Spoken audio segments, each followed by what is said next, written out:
What's up mga kapart, at narito ang kaganapan sa Batang Quiapo na kung saan nga mga kapart natalo na nga sa sugal itong si David, kaya naman naisipan niyang isanla ang titulo na kung saan nga ay sa pag-verify nitong si Divina at ang grupo ni Tanggol, nalaman nila na ginagamit nga ang pangalan ni Tanggol. At nang malaman niya na kung sino nga ang nagpapanggap bilang siya, ay nagulat siya dahil ito ay ang kanyang kapatid na si David.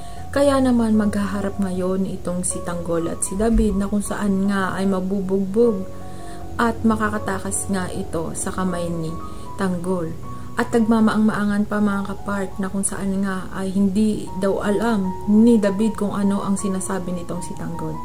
Sa kabilang banda naman mga kapart ay magpaplano tong si Ramon na sumugod sa lugar ni David at ni Rigor na kung saan nga ay mapapalaban sa isang enkwentro na kung saan nga ay maglalaban itong si Rigor at si Ramon at ito namang si David at si Tanggol.